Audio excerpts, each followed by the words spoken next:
Olá, tudo bem? Se inscreva no canal, curta e compartilhe os vídeos e ative as notificações. Desejo profundamente que você seja abençoado com nossos vídeos. Romanos capítulo 8. Portanto, agora nenhuma condenação há para os que estão em Cristo Jesus, que não andam segundo a carne, mas segundo o Espírito. Porque a lei do Espírito de vida, em Cristo Jesus, me livrou da lei do pecado e da morte. Porquanto que era impossível a lei, visto como estava enferma pela carne, Deus, enviando o seu Filho em semelhança da carne do pecado, pelo pecado condenou o pecado na carne. Para que a justiça da lei se cumprisse em nós, que não andamos segundo a carne, mas segundo o Espírito. Porque os que são segundo a carne inclinam-se para as coisas da carne, mas os que são segundo o Espírito para as coisas do Espírito. Porque a inclinação da carne é morte, mas a inclinação do Espírito é vida e paz. Porquanto a inclinação da carne é inimizade contra Deus, pois não é sujeita à lei de Deus, nem, em verdade, o pode ser. Portanto, os que estão na carne não podem agradar a Deus. Vós, porém, não estáis na carne, mas no Espírito, se é que o Espírito de Deus habita em vós. Mas, se alguém não tem o Espírito de Cristo, esse tal não é dele. E, se Cristo está em vós, o corpo, na verdade, está morto por causa do pecado, mas o Espírito vive por causa da justiça. E, se o Espírito daquele que dentre os mortos ressuscitou a Jesus habita em vós, aquele que dentre os mortos ressuscitou a Cristo também vivificará os vossos corpos mortais, pelo seu Espírito que em vós habita. De maneira que, irmãos, somos devedores, não à carne para viver segundo a carne. Porque, se viverdes segundo a carne, morrereis, mas, se pelo Espírito mortificardes as obras do corpo, vivereis. Porque todos os que são guiados pelo Espírito de Deus, esses são filhos de Deus. Porque não recebestes o espírito de escravidão, para outra vez estardes em temor, mas recebestes o espírito de adoção de filhos, pelo qual clamamos, Abba, Pai. O mesmo Espírito testifica com o nosso espírito que somos filhos de Deus. E, se nós somos filhos, somos logo herdeiros também, herdeiros de Deus, e co-herdeiros de Cristo, se é certo que com ele padecemos, para que também com ele sejamos glorificados.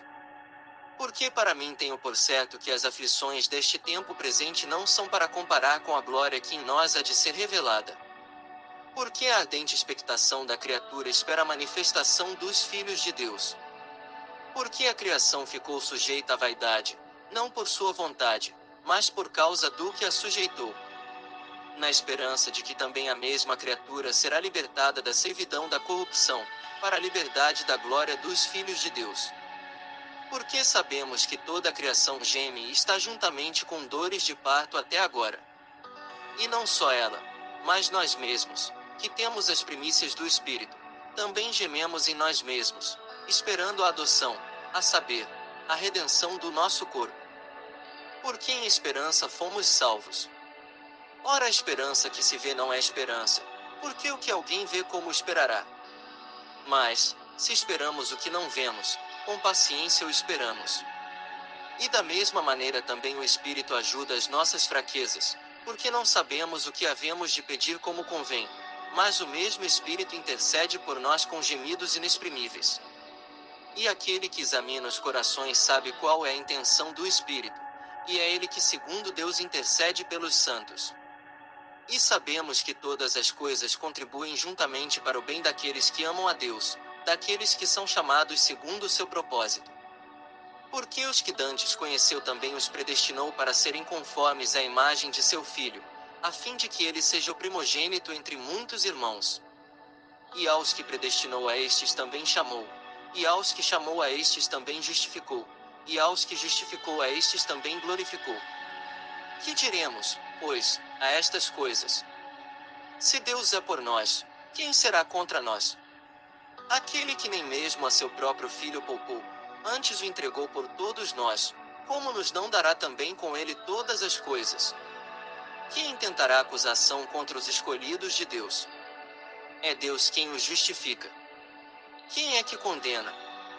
Pois é Cristo quem morreu, o antes quem ressuscitou dentre os mortos, o qual está à direita de Deus, e também intercede por nós. Quem nos separará do amor de Cristo? A tribulação, ou a angústia, ou a perseguição, ou a fome, ou a nudez, ou o perigo, ou a espada. Como está escrito: por amor de ti somos entregues à morte todo dia, somos reputados como ovelhas para o matadouro. Mas em todas estas coisas somos mais do que vencedores, por aquele que nos amou.